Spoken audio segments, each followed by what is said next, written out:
Hey everyone, it's John and Steph again. And we're back to do another albums ranked. And today we are doing, if you couldn't figure it out, it's all around us. It's Rush. And it is my favorite band of all time. That's right. And one of your favorite bands. Oh yeah, definitely. Yep. So this was a fun endeavor. We've only done this for one other band, I think, right? With Pearl Jam, where we ranked all their albums. And we do it reverse chronological order. We go from their most recent album all the way back to their first album. And, Rush being my favorite band, it was quite a challenge to do this. And it is really how we are feeling now with Rush, since I've loved them for 35 years now of my life. It changes all the time. And as the albums piled up, I would listen to, okay, today it's Hemispheres, and next month it might be, wow, I just are taken by, Farewell to Kings or something. So it changes a lot, and that's what happens with when you have a top band, your favorite band. And so you want me to start with a quick history? Yeah, and I think we want to say we're filming this about a year since Neil passed away. So of course, even the kind of albums we're listening to after Neil's death, that could change as we're kind of getting back into maybe older songs or just songs that we just like really hit us, after Neil's passing. So yeah, it definitely can change from time to time. Yep. In honor of Neil, here's a pair of his sticks. Well, not used. Steph asked me right before this, did they get these used? And I'm like, no, I don't think so. But still, a good little token for Neil. Here's to the best drummer of all time, hands down. Yeah, definitely. So I'll let John start, and with his sister, I'll just shut up now. Okay, so Rush, I was introduced probably when I was 14, 15 years old. When a friend of mine, Ralph, asked me if I wanted to go to a concert, and I was like, well, I know a couple of their songs, they're okay. Wasn't really into the heavy stuff at that point. Was more into, like, the Kinks was my favorite band at the time, and I was into some British Invasion bands, the Stones, the Beatles. Grew up with, before then, with a lot of the, classic rock standards. Did like Zeppelin a little bit, but then when I saw Rush live in '85 with Ralph and his sister and brother, I was just smitten. That was it for me. Ran out, got power windows, and then a friend of mine, Rob Katz, he introduced me to 2112, and as many of you Rush fans know, that's the one that sealed the deal. So I was like, whoa, and went down the Rush rabbit hole and never got out of it 35 years later. So just a couple quick shout outs to just some friends who kind of was very instrumental in my Rush journey through my life. And it was, of course, Ralph, who I mentioned. Mike Pangello is a friend who unfortunately passed away about 10 years ago. He loved Rush, got into them about the same time I did. Awesome guy. Rob, I mentioned. Brian and Dave from Cortland. We saw a couple shows together back then and then met up at subsequent shows after our Cortland years. And Mike Saunders and Bernie, good guys, probably all told been to probably 20 out of the 33 Rush concerts I've been to was with those guys. And this one over here, we've seen 4 shows together. So why don't you tell them a little bit about your journey with Rush? Yeah, so I would say the timing that John and I started hanging out and talking about music, and he gave me Chronicles and also Caress of Steel. I know, rare one to give, I think, for the first try for Rush, but I was hooked. Chronicles I thought was great, all their older stuff, and obviously up until the 90s. And a greatest hits album, but a good introduction. Yeah. But Caress, I knew if I got her with that one, I'm like, let me start with the most obscure. And I can say I was listening to Caress of Steel, and I thought The Necromancer, like, right away. It was one of my faves from the album. So that's when I knew she was for me. Yeah. You can't fake it if you love Caress of Steel. And yeah, we got to go see their Clockwork Angels tour. So that was really cool. That was her first concert. We saw two on Clockwork Angels.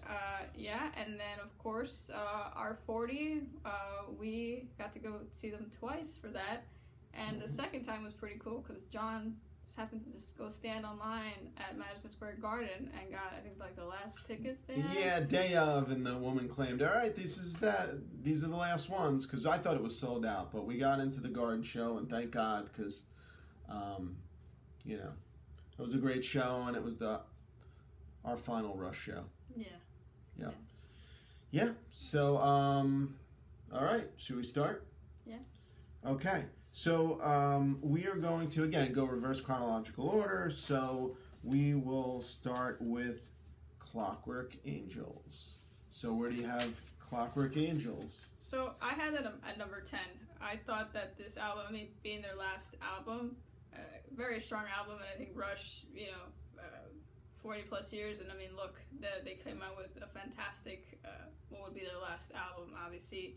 And yeah, I mean, by the time I started getting into Rush, they had already come out, I think, with like "Be You to Be" and "The Wreckers." I think was one of the singles that they came out with. Caravan and Caravan. Okay, yep. Yeah. See, John already knew all that. But "Headlong Flight" is another one. But I do love Carnies, and again the Wreckers. And to see that live was really cool after listening to the album. I think for not too long, and then they toured, so that was really great timing. I think to be able to kind of see them, and I hadn't been listening to that was their newest album. That's right. The year I started listening to them, so that was really cool. Mm-hmm. Yeah. So okay, so you had it right in the middle, ranked, and so did I. I had it number 11, so just one behind you, yours. I thought, right, it was an excellent coda, incredible way to go out. I think the best song on the album is "The Garden." I just think it sums up their career so incredibly beautiful. Now I can't listen to it without crying. Just an amazing final song. Like Steph said, "Be You to Be," I think that's a top song on the album. "Wreckers," also. I think "Wreckers" is like the second best on Clockwork Angels. Really love "Wreckers." And I love the violins on "Wreckers," and just going to quote a line, "In the teeth of an icy grave," and to see it live with all the screens, it was just an incredible tour. The setup of the stage with all the screens, and during "Wreckers," when the rain would come down on the screens, it was very powerful. Yeah, and the violins really added like a layer, to the music, which again, fantastic, and so glad that they did that. It just was really awesome to see live. Yep. So I named some of my favorite songs, and you named some of yours. I'm just gonna mention "Headlong Flight" because to me, I'm torn about "Headlong Flight." I like it, and by the way, I ranked all my songs from 0 to 10, but don't worry, no song came even close to 0. 7 is very good, and then 8 is like excellent, and it goes up from there. 10 is just immaculate, the best. So I gave "Headlong Flight" an 8 because, which is good. I mean, I think it's an excellent song, but to me, it's like a Rush medley. And I don't know, just not the craziest about it, just because I'm like, well, wait, what are they trying to be here? It kind of is a nice medley. It kind of sums them up in so many ways, but it's almost a little bit too derivative. But anyway, still gave it an 8. So there you go. You know I'm a real Rush fan. Okay, so that's Clockwork Angels. All right, the next one, which came 5 years before, was Snakes and Arrows in 2007. And how'd you have that rank out of 19? There's 19 studio albums. So I had it number 13. I think, okay. Again, it's tough because they have 19 albums. Right. Again, I don't think they ever really had like a bad album anyway. But I do like Far Cry. I think it's probably the best song on the album. I do like Spindrift as well. Main Monkey Business, which was cool to see live. But yeah, again, it's just tough because they have so many great albums. So that's where it fell for me. Okay, so I was right with you. I had it one behind you. I had it at 14. You had it at 13? Yeah. Yep. So there you go. So we're thinking along the same lines.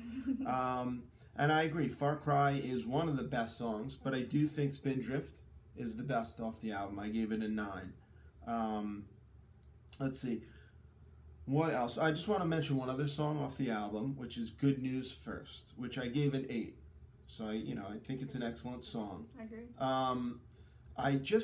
It's got one of the best Rush moments in any song. And it's 3 minutes in, and it starts with the lyrics, "Some would say I never fear a thing." Well, I do. I just think the way the song builds into that line, and it just, it's just an amazing, amazing Rush moment. And every time that part of the song comes, I just stand at attention. So have to mention Good News First. I think we got all the other songs off there. And again, what I also do is I mention how many songs have a 7 or so very good song or above. And for Snakes, I only had 3 of the 13 over 7. Whereas Clockwork, I had 5 of 11 over. So there you go. Great. Just as a point of reference. Okay, and also we did not share our list before this, so we're revealing now. So it's a surprise to us. All right, so Vapor Trails going back 5 years before Snakes and Arrows, which came out in 2002. Where do you have that? I have that at number 12. Okay. It's the first album after 5 years when they took the hiatus after Neil's family tragedy. I love the start of One Little Victory. You really get to hear Neil. Neil's back. And so again, great start to the album. And also again, I think for Rush to come back after all that time, and I mean, they were just stronger than ever. I mean, their sound, was just still something that's Rush, and again, some time had passed by, and sometimes bands kind of changed their sound a bit, but Rush still kept it as Rush, but still put out a great album. Still grew, changed. Yeah, changed. Yep. But I definitely liked it. Of course, again, lots of albums, and that's where it landed, right? Okay, I was right with you again at 13. Wow. Yeah, I had it at 13. When Vapor Trails came out, I think every Rush fan breathed a sigh of relief. Hey, Neil's back, Neil's okay, and like you said, just to open up with One Little Victory with that drum solo, Neil is back. And really, when it came out in 2002, for the 5 years prior to that, I think, or 6 years really, after Test for Echo and after the tragedy with Neil, I thought it was over. I thought that was it. I didn't think they would be coming back. And the fact that they did was just an incredible bonus. And to me, anytime after Test for Echo and after what Neil went through, again, it's just bonus time. So, that's it. So I think so I'll give just a quick couple songs that I love on it. I think Earthshine is the best. I gave that an 8.5. I love that Vapor Trails, okay, everyone complains about when it first came out, the sound, the production on the album was bad. I didn't notice that, but I don't have the best ears for that kind of thing, so I appreciated it. But the Redux version, which came out subsequently, it was so much better, people said. I did like it a lot better. I like the additional, some Alex solos they added to it. But again, I didn't really notice the bad production when I would listen to it. But again, I love Earthshine's the best on it. Vapor Trails, I think, is a great one. I gave that an 8, and One Little Victory an 8. And I had 7 of the 13 songs over 7. So we're in that very good, excellent range. And again, I love the earthiness to it, and I love that it takes you on the journey that Neil went on when he traveled all across North America and into Canada and Mexico, all of North America. You kind of feel like you went on that journey with him when you hear Vapor Trails. A very organic album. He's very revealing on it through the lyrics of what he experienced. So, I ranked it 13. Not the best, but very, thank God for that album. Let's just say that. Agreed. All right. Agreed, for sure. All right. So Test for Echo in 96. Where'd you rank that? That was number 19 for me. Me too. Oh, wow. Yep. Okay. Yeah, so I do like Resist. I think that Test for Echo, even the title track for the album, I think that's a strong song, but compared to the rest of their discography, I just didn't think it was, again, as much of a strong album. Don't know if it was just, again, it's tough when they have, like, moving pictures and Hemispheres and 2112 to compare it to. And a lot of others. Yes. So it was tough, but yeah, not one of my faves.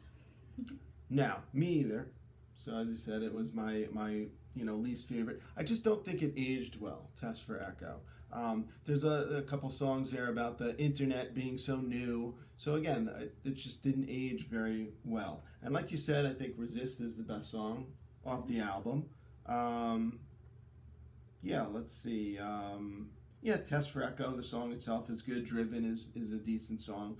But I only have 4 of the 11 songs on the album over 7. Wow.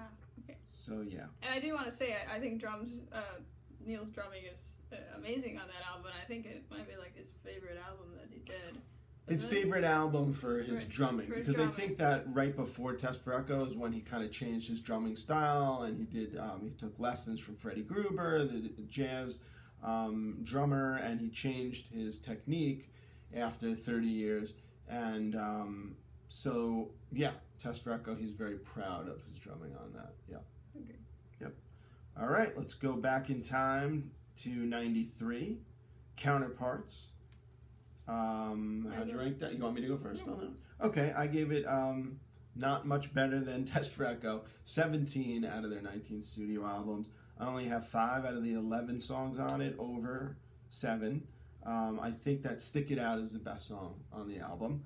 I know a lot of Rush fans are gonna say, "Oh no, Counterparts is one of their best albums, especially that came out of the '90s." But I just wasn't in love with it. Maybe it was, again, this is where albums become personal. It wasn't the best time in my life personally, so it just doesn't stick out for me as an album that I love. But again, that could change next month. So that's my thoughts on Counterparts. A lot of relationship songs too, which Rush, I always was like, stay out of the direct relationship songs, the love relationship songs. But anyway. Well, funny you should say that. So I ranked it number 11, and pretty high. I was surprised. Whoa. To be honest, I was. I do listen to a lot of the 70s and 80s stuff. So yeah, I think the 90s and to the 2000s. I wasn't really sure what those were gonna fall. But I do love the song "Anime," which is funny. John talks about songs. Yeah, it's a good song. About relationship, and I think just about personal growth, even just how I kind of wanted to be more aware. And I do love that Neil.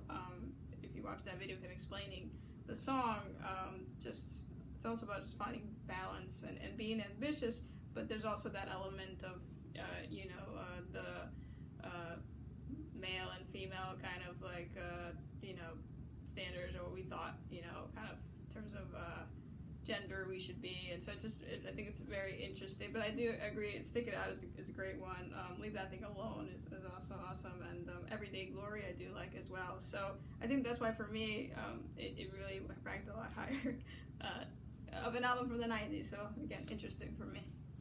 Yeah, actually Leave That Thing Alone I do have ranked pretty good. I gave it a 7.5.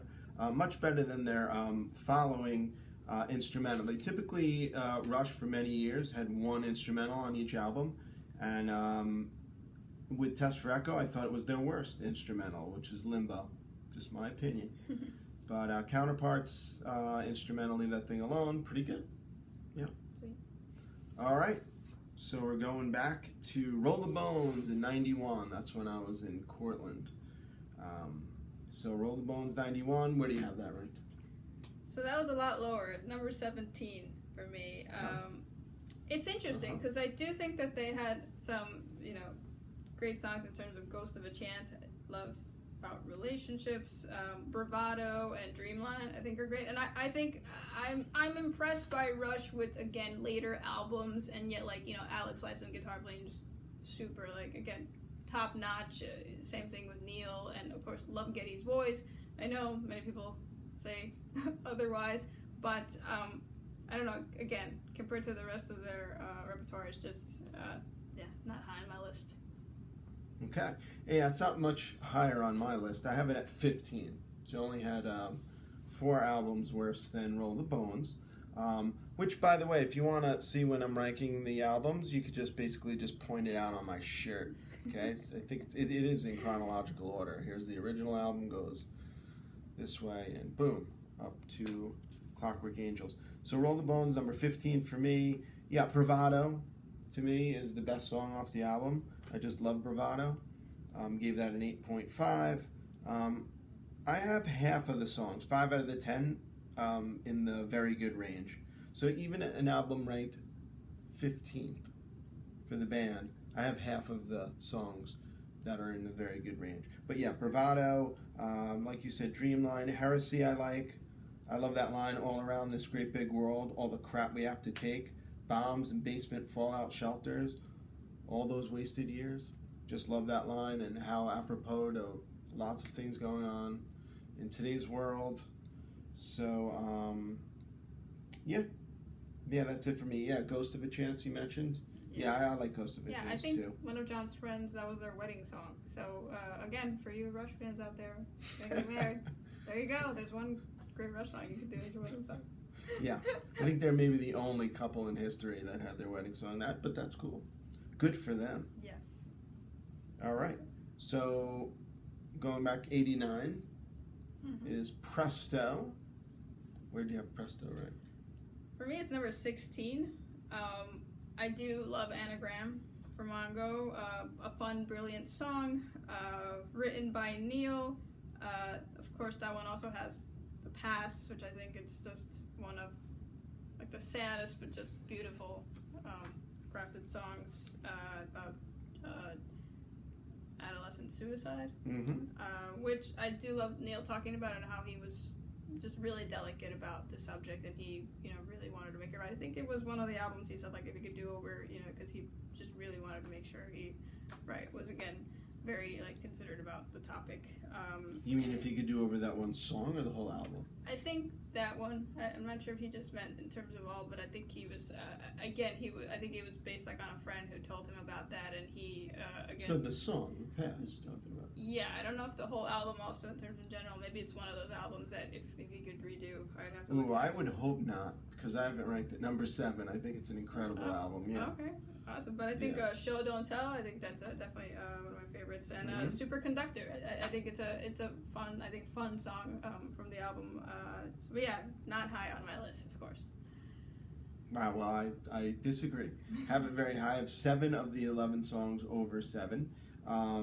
Like you mentioned, like Anagram for Mongo. I just think it's amazing. I love obviously the anagrams in it. This was before the internet. Neil couldn't even look it up. Yeah. I believe so. 89, I don't think that it was readily no Google available back to do then. that. Yeah, you couldn't Google that. So it was pretty amazing that he did that. I just love Anagram. Show Don't Tell, like you said, The Pass is one of the best ones. Title track, Presto, it's just incredible. Just a quick note on Red Tide, which I gave it an 8. Thought it's a really excellent song. It's the last song on the album.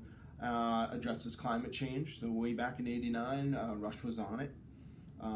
Sky is full of poison and the atmosphere is too thin. This is not a test. Let us not go gently to the endless winter night. I mean, how relevant today as we near midnight with climate change and the earth. Not their first song about climate change, as you know, Natural Science, another song. Yeah. Again, even earlier than that.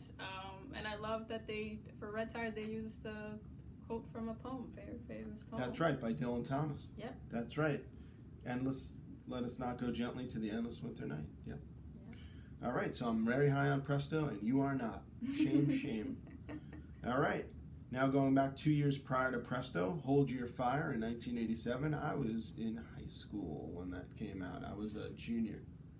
You were not born yet. Not born yet, so there you go. There you go. We're dating ourselves. All right, so where do you have Hold Your Fire? Not high. For me, it was number 18. I know Okay, we're right on there because I have it at 18 too. Wow. Okay. Yeah. No, there's going to be a lot of pushback on that one. I do think Probably not. I don't know. I think there's that group, the Hold Your Fire support group out there. But I do love Time Stand Still, and I think even years later, I think that song, still I think is again one of my favorites. But of course, once Neil passed, I think also the lines from the song kind of make you think of Rush's career and like what Neil went through. So definitely it's an emotional, I think, aspect for, and nostalgic for many of us.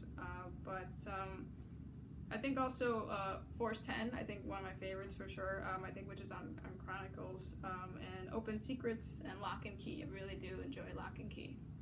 Okay. All right. Well, we definitely like different songs on the album, but we both agree it's the second to worst album. So I think Prime Mover is the best one off the album. Interesting. Yep. Mission, I like. And like you said, Time Stands Still. But Mission, we each pay a fabulous price for our visions of paradise. Love that line right there. And I really love Tai Shan. That's a joke that only Brian Dar would understand. But no, I do not like Tai Shan. The last 3 songs off the album, I just think are some of Rush's worst songs. I gave it a 4, a 5, and a 6. So below that very good range. But look, even their worst songs, 4, 5, and 6, that's not so bad. And I think we so recently, don't kill me, Rush fans. And we were listening to a podcast recently called Something for Nothing, and they said, you don't have to love every Rush song, but you can definitely appreciate absolutely. it. And I think that's true. I mean, I think for their whole catalog, I mean, you're blown away because what these 3 guys could do, again, just brilliant lyrics, of course, by Neil. But again, I mean, these guys are just like, they just fit all together, and how, again, their career just shows. So, yeah, that's the thing. But not high for us. And shout out for Something for Nothing. We found out about it a couple months ago, and they review every album, and they're 2 really great guys, so check that out. Okay, so Hold Your Fire, we are not big fans of. Going back to 1985, Power Windows, which was my introduction album, so you're probably going to guess that I have it pretty high, but I'll let Steph go first before I sing Power Windows praises.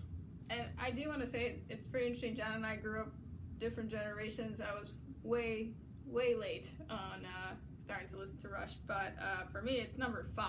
So again, it's interesting to know. I wasn't sure how I was going to feel about their 70s and 80s stuff because I really do enjoy them both. But I mean, The Big Money, Marathon, Middletown Dreams, which is kind of like subdivisions about the monotony of suburban life, but Mystic Rhythms, and I will say Manhattan Project, I had to warm up to it. It took me a while, but that's one of the songs that I think I'm so proud of that, I think some of them just kind of can take you out, and like now, I love listening to it all the time, but, I think I had to mature a bit to enjoy it. Very good. Well, we agree totally, because Power Windows is my number 6. Okay, I rank it number 6. Again, it was my introduction album. I just love Power Windows. Big Money. You pretty much hit on all the songs. I think my favorite is Middletown Dreams. Just love it. Manhattan Project, like you said, that it never was lukewarm for me. I always liked Manhattan Project. Mystic Rhythms, I gave an 8.5. Marathon, 8.5. And of course, Big Money. Even Grand Designs, I gave a 7. So I have 6 of the 8. There's only 8 songs off Power Windows, but I have 6 of the 8 over 7. And Power Windows, my favorite cover art by Usain, who did the vast majority of Rush album covers. But Power Windows with the kid with the remote control out the window, pointing it out the window, and all the TV sets, it's my favorite Rush cover. Yeah, that's why I got him the shirt. Yes, I know. I was debating between the Power Windows shirt or this one, but I figured I'd John finally got his outfit together. Definitely took longer than I to get ready. That's right. All right, so we have Power Windows pretty high. So moving back only 1 year in 1984 to Grace Under Pressure. Where do you have Grace Under Pressure? So this is one of their albums that, I mean, from the get, I just loved. Just hit me. It's great, and I had a number 6 actually. Rush didn't fall into that kind of realm of the other bands of like the 80s and kind of getting to, I don't know, is it tacky or just, again, too 80s sounding? Of course, this is the synth era, and maybe Bob. Well, Rush did their part with the synth, but it didn't sound cheesy like bands can. No, sound. definitely not cheesy. So I'd say I do love their 80s stuff, and I think Grace Under Pressure, considering also what they went through to make this album, and just kind of like a bit of the drama with, I think, having their producer leave, I think, early on, and they really kind of had to step in there and really kind of put it together. But hence what the album's name, Grace Under Pressure. That's where it came. But I love the versatility of the songs. Red Sector A, for example, about people who witness trauma in their life, but also gets associated with the fact that Getty is the child of Holocaust survivors. So, interesting about that, and just the emotion that I think that song brings. But Kid Gloves, love the line, tough to be so cool. I think that brings us back to childhood. And Body Electric, I think that's such a fun song. And Enemy Within, about how fear affects us, and it's part of the Fear trilogy. And of course it was continued from Moving Pictures and Vapor Trails and Signals. But it was interesting how Neil wrote about fear in a universal way, and he was very careful. Like, he didn't want to just come from his own perspective. And so again, I love that. I think those 3 middle albums right there, that was just great that he was able to do that. Neil had a powerful way of kind of empathizing with others, and his lyrics are just, he's an incredible lyricist, but he just had a magical way of stepping into other people's shoes and seeing things through their eyes. So, yeah, absolutely. Yeah, Body Electric is about Neil when he went camping as a kid and fell in love with a girl, and it's just, the imagery there, it's just like, again, somebody with that much imagination. It showed in, obviously, all the songs he wrote. It's just, again, he just had a knack for this, and I think it was such a natural. Just love it. I think it kind of brings us back to childhood, especially with like Kid Gloves. But it's so fun. I think it's for an 80s album, it's a very versatile album. Mm-hmm. So you had it at number 6. I had it at number 1. Wow. I was surprised at this. Again, I ranked all the albums. I have a little formula that I come up with to figure out the rankings of the albums. Based on the songs, and I had 7 out of the 8 songs on Grace Under Pressure over a 7. There is not a bad song on this album. And again, you pretty much went over it, so I'm not going to rehash it, but Red Sector A, just incredible. I think the only song you didn't mention was Between the Wheels. Oh. And I gave that a 9.5. It's just it's close to perfect of a song. But front to back, Grace Under Pressure, wow, maybe they should have made all their albums Under Pressure, because this was a phenomenal album. Yeah. And again, it would surprise me when I ranked these albums, again, how I'm feeling today. I was surprised that Grace came out on top, but it makes perfect sense when you look at the song titles. Getty's vocals, again, bass playing, and Alex's guitar playing, again, that's the 80s, and because of the synth, Alex, didn't get as much as, obviously from the 70s songs, but it just, I think that his guitar playing was in the main parts where it was needed, and again, I think that's a classic album. Yeah, so when we ranked the albums, I did try to notice if I liked the 80s better or the 70s. Definitely not the 90s, unfortunately, but it was pretty equal, as you'll see. Okay, moving back in time to 1982, Signals. Where do you have that ranked? That's my number 7. High up there. Yeah, okay. Definitely made my top 10. Subdivisions it starts with, and how cool that a song starts with Morse code. Again, geeking out over Rush.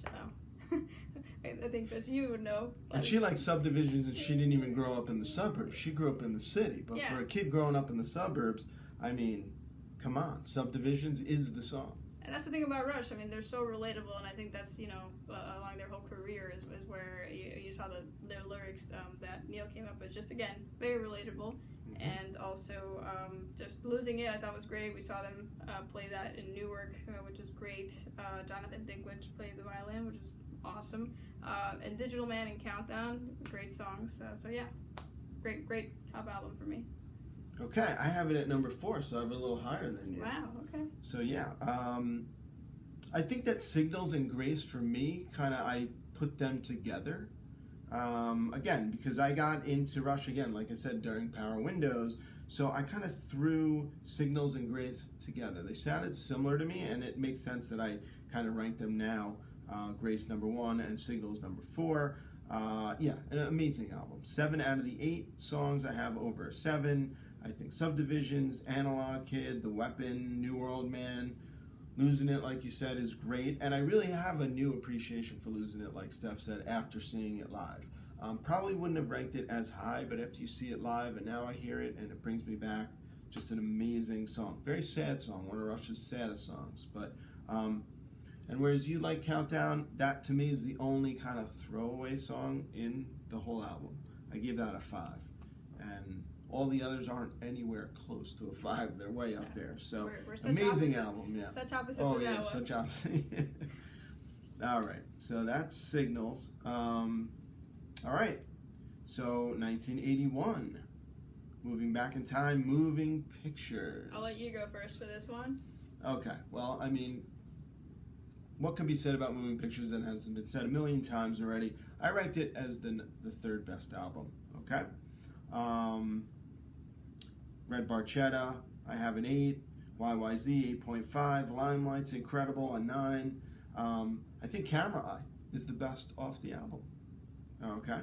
I think Witch Hunt's also amazing. Love Witch Hunt. And Vital Signs. Even the last song on the album is just incredible. All 7 songs are over a 7 rank for me. So love Moving Pictures, obviously. And I'll stop there. Steph? Wow, so I had it higher than you. I had it number 2. Okay. So again, very, very interesting. John mentioned Red Barchetta. I think that's the best song on the album. Camera Eye, I think second best. Love the bass line. I think Getty, I think it's just amazing. And Vital Signs. I was taking guitar lessons when I was getting into this album, and I love the guitar. I think Alex Lifeson is just incredible. I mean, wow. Witch Hunt, I think, is awesome. YYZ. Again, Limelight. YYZ, yeah. Mm-hmm. Limelight is a song I don't get tired of. I've like considered the hits, Subdivision. I think Limelight. I think that, that doesn't. It aged well, but I think Tom Sawyer. I know it's gonna hit, but I think Limelight is the better one of those considered hits. Definitely, yeah. Tom Sawyer, I that is one of the few Rush songs that I will skip, just because, again, talk about saturation over the years, and also just when you hear when I tell them I'm a big Rush fan, they say, "Oh, Tom Sawyer." Okay, yeah, enough. So that's the only passable song on the album to me. But you're right, it's incredible how I've heard all those songs millions of times. Well, not millions, but a lot, and just don't get sick of them. And that is the mark of the best band in the world. All right, so Moving Pictures. Okay, moving back to 1980.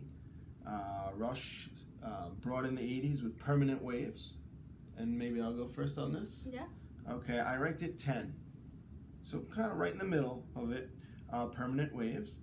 I have all of the 6 songs on Permanent Waves over 7, but they were more closer to the 7-8 range. Didn't have many I don't think any in the 9 or 10 range, except for Natural Science, which I think is the best off the album.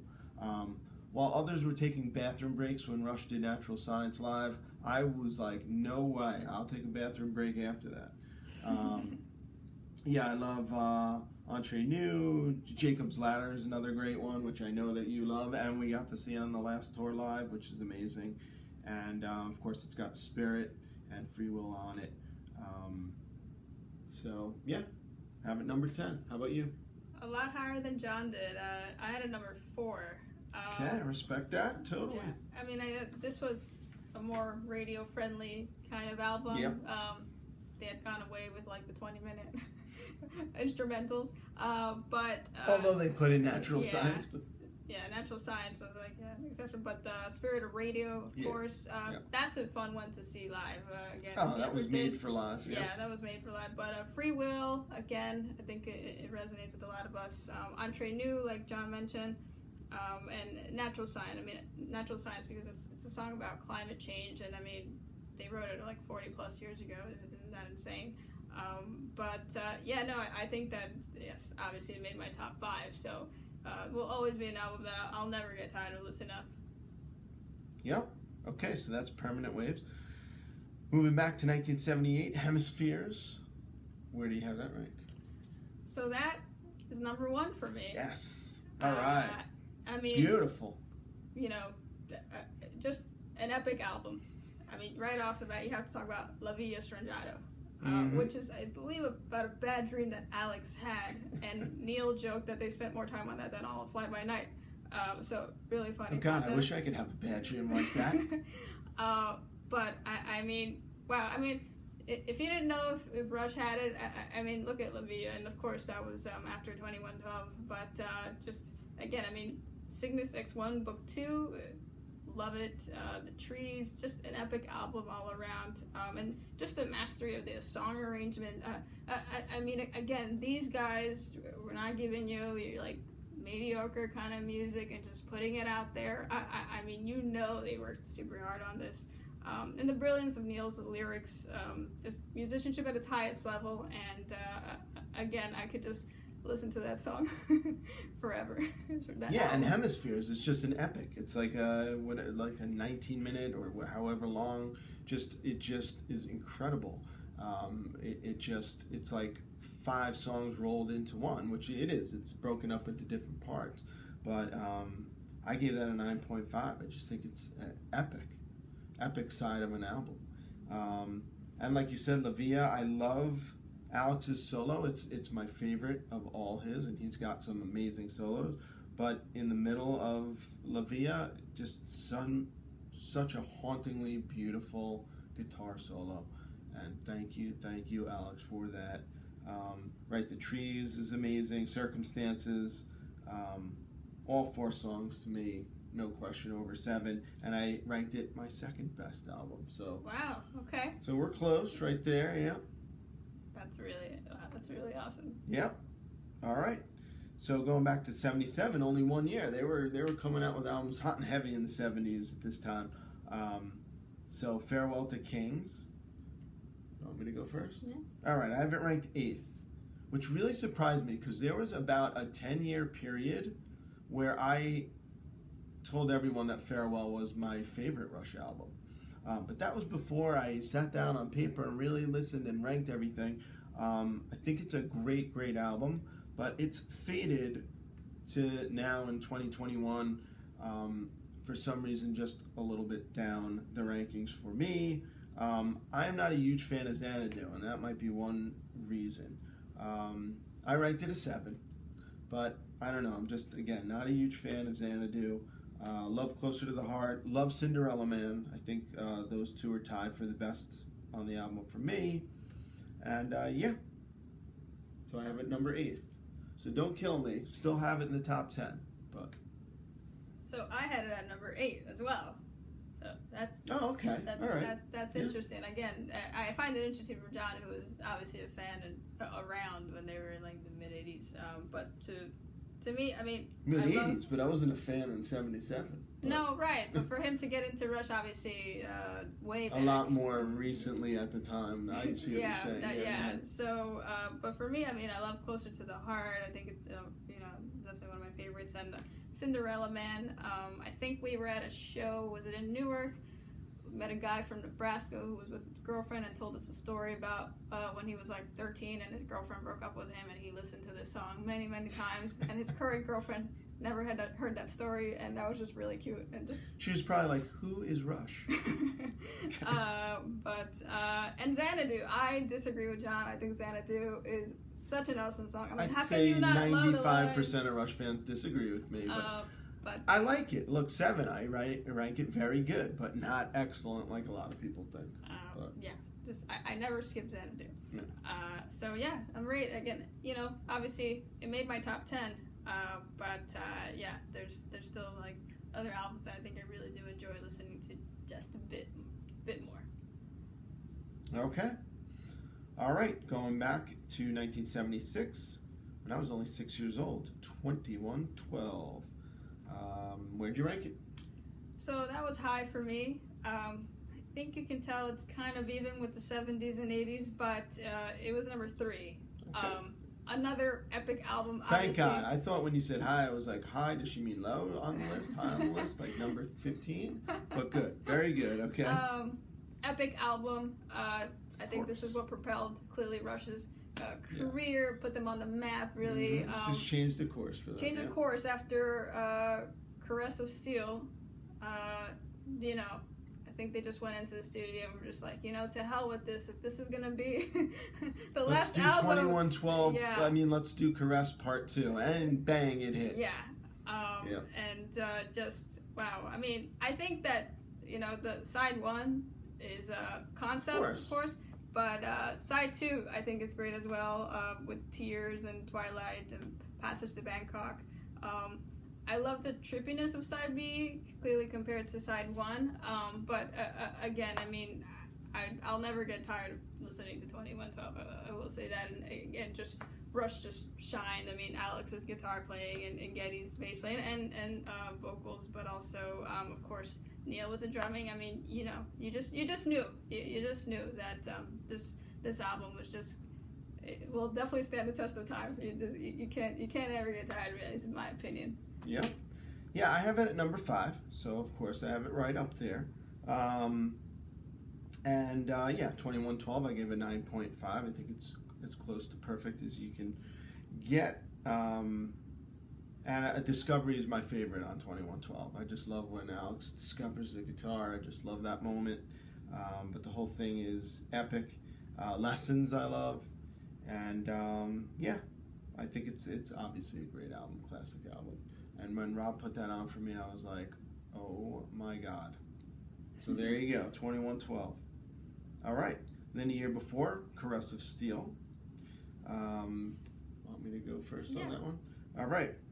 I gave it ranked as the 9th album. Okay, so I have it pretty high. Casual Rush fans wouldn't even consider it in their top whatever, but then again, casual Rush fans wouldn't rank all their albums. So I have it pretty high, 9. I have all of the 5 songs over 7. Like you said before, I think Necromancer is amazing. Gave it an 8. Fountain of Lamneth, 8. I like Lakeside Park, which they pulled out for the final tour, which was pretty nice. I think it was the second to last song they did on the tour. And Bastille Day I gave an 8. So I like Caress of Steel. I like it a lot. Definitely highlighted by the 2 epics, Necromancer and Fountain of Lamneth. All right. So yeah, this is one of the first albums I actually listened to, and I had it at number 14. Pre-2112, I think there was a lot of substance there. I mean, I think, again, musicianship-wise, just top-notch. Poorly received, but again, who cares? I mean, Rush just really, who gives a shit? Amazing. But love the Necromancer. I think that when I first was listening to this album, like, I just would put that song on repeat. Fountain of Lamneth. I think I'm going bald. But I think that, and I think that Rush is also a funny band. I mean, the things that they did on stage, and just again, a band that wasn't afraid to, like, obviously. They made fun of themselves. Yeah, absolutely. And you saw that all through through their tours. But again, tough because there's just so many albums, so many great ones. But yeah, felt a little low for me. Mm-hmm. Yeah, and one interesting thing to note, a lot of people think, oh, Rush, they're all concept albums, but really, it was really only Clockwork Angels that was front to back full, just one story. I mean, 2112 and Caress of Steel, Hemispheres, these were all just one part of the album was concept. So I guess you could call it a concept album, but a true concept album, how epic that their last album was front to back, full one story, just amazing. So, All right, going back to 1975, Fly By Night. You want to go? No, why don't you go first? So I had that at number 9. Okay. This is the first album with Neil, and wow, was that Hello, a match made in Neil. heaven? Yeah. Beneath, Between, Behind, hello, Anthem. I think Anthem for me just was like one of the songs that just right away I was hooked.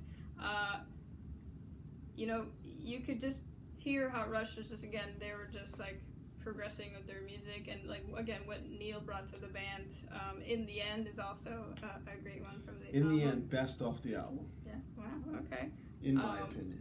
And a year ago we saw Humphreys McGee for the first time, and Great band. yeah, check them out. And Neil had recently passed, and they did Anthem that night. So really awesome for us to be able to see that. We knew they were going to do a Rush song that night, but to do Anthem, we were like blown away. Like awesome. I mean, what a cover of a song, and just not an easy song to do. And they just were top notch with that one. But I just think again, I think you just knew that they had really clicked as a band right from the start. So yeah, definitely love it. Yeah, so I don't love it as much. I have it ranked 12th. And I have 4 out of the 8 songs over 7. And I think the best off it, like I said, is In the End. I gave that a 9. I think that's just an amazing song. Love In the End. Fly By Night, title track, I gave an 8, and Anthem. You know, some people make fun of Rivendell as one of their worst songs. I don't love it either. I just think it's a little too repetitive. It's just the same thing over and over, and it's more of a ballad, which is okay. I like other ballads that they do, like Resist, but not a fan of Rivendell. But again, ranked at number 12. All right, going back to their first album, self-titled Rush in 1974. Where do you have it? Okay, I had it at number 15. Okay. You know, their debut album, back with first with John Rutsey. Working Man, I think, will always be one of my favorite songs. I think I downloaded the ringtone as soon as I heard it. In the Mood, love the bluesiness, and I really appreciate Geddy Lee, not just being an amazing bass player, but I love his vocals. And I think that, again, for a new band, I mean, I think you knew they had something. I know that they were compared to Zeppelin, but clearly as time went on, they proved to be nowhere. Just they're in their own element, which is awesome. And they just, again, compared to the rest of the albums, and once Neil was in the band, that's why it fell low for me. Mm-hmm. Yeah, thank you, Donna Halper, for finding that album and playing it to Cleveland. But I have it ranked 16, so I have it ranked, not great. Again, the Professor wasn't there yet, so how good could it be? But to me, the only real standout on it, I have 3 of the 8 songs over 7. The standout on the album to me, and again, this has just happened the last couple of years, where I'm like, wow, I really love Here Again. Just such a bluesy tune, and I just, late night, usually, when I have a couple drinks in me, it's like the last song I'll listen to is Here Again. I just love it. So that's my highlight. The other ones that are above 7, right, Finding My Way and Working Man are the other 2. So not great for me, but so there you have it. All right, you want to review your top 3 real quick?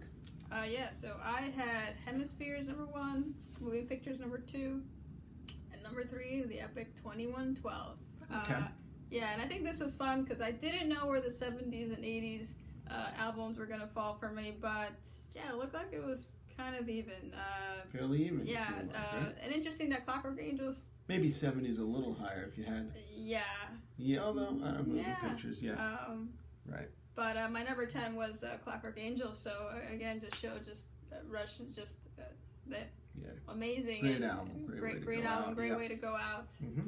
You? So my top 3 is Grace, was number 1, Grace Under Pressure, number 2, Hemispheres, and number 3, Moving Pictures. So there you have it. All right, thanks. We're also going to do one on there, our top, 10 Rush songs, which is going to be really impossible to do. So we'll have fun with that. Take care.